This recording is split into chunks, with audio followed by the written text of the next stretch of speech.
Prési, par rapport au match de demain, quand on parle de Coupe d'Afrique, quand même, il y a 3 compétitions que Cameroun nous a éliminés. On parle de 2002, on parle de 2015, également de 2017. Demain, on rencontre la même équipe Cameroun. Qu'en pensez-vous de cette rencontre? Écoutez, sur le plan intrinsèque, sur le papier, il n'y a pas de photo entre le Sénégal et le Cameroun. Ça ne fait l'ombre d'aucun doute. Nous avons aussi la chance d'avoir un entraîneur qui aujourd'hui dépasse largement Rigobert Song. Aliou Cissé est là depuis 2015, il a maîtrisé beaucoup de choses, contrairement à Rigobert Song. Augustin Senghor est là depuis 2009. Nous avons la presse, l'une des presses les plus dynamiques comparativement à la presse camerounaise. Mais si vous regardez le parcours entre les Sénégalais et les Camerounais, dans les matchs amicaux, le Sénégal a battu le Cameroun 3 fois. Il n'y a qu'une seule fois qu'on a fait un match nul. C'est 4 rencontres. Si vous allez aux éliminatoires directs de Coupe d'Afrique, le Sénégal a battu le Cameroun une fois et a fait un match nul. Un fameux match nul le 4 juin 2011 à Yaoundé. En revanche, si vous allez dans les phases finales, nous avons quand même vécu 3 traumatismes contre les Cameroun.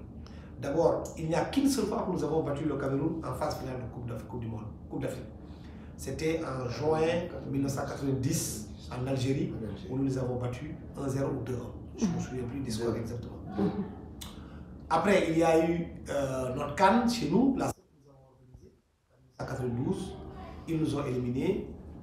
C'était un des traumatismes véritablement que beaucoup de joueurs sénégalais de la génération de Gilles-François Bocandé, Omar Gueye et autres n'arrivent pas encore à oublier. Nous sommes repartis en 2002 en finale à Bamako. On pensait que nous avions l'une des équipes les plus... C'est pas que nous pensions, c'était l'une des équipes les plus fortes d'Afrique avec les El Hadji Ousseynou Diouf, Fadiga et autres, Tony Mario Silva.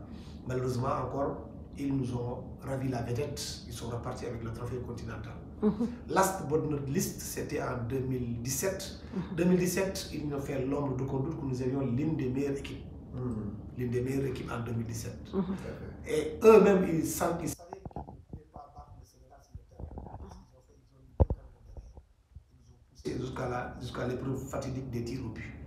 Et ça demandait à arrêter son pénalty là. Donc demain, forcément, il y aura de la revanche dans l'air. Mais encore, psychologiquement, contrairement au match que j'ai éliminé tout à l'heure, psychologiquement, le Sénégal est d'un cran supérieur à eux. Parce qu'eux, ils sont obligés de faire un résultat. Ou une victoire ou un match nul. Parce qu'une défaite, ils sortent. Et aussi, il y avait quelque chose aussi que les Camerounais avaient au détriment des Sénégalais. Et ça a beaucoup changé. Parce que les joueurs sénégalais aujourd'hui ont mûri. Le Sadio Mané de 2017 n'a rien à voir avec le Sadio Mané de 2024. Ça n'a absolument rien à voir. Sur le plan du jeu, on n'est pas supérieur à eux. Mais le Cameroun, encore une fois, quand même, ça reste le Cameroun. Tu peux dire ce que tu veux. Mais le Cameroun, c'est le Cameroun. Donc il faut faire très très attention. C'est pourquoi je n'ai pas envie de pronostiquer. Nous partons avec les favoris des pronostics, qu'on le veuille ou non, nous sommes supérieurs à eux. Sur le papier, encore une fois. Mais le papier, il reste à la maison. C'est quand on entre sur la police, ça va être autre chose, mais j'ose espérer que nous serons la première sélection à composer ce ticket pour les 8e de finale.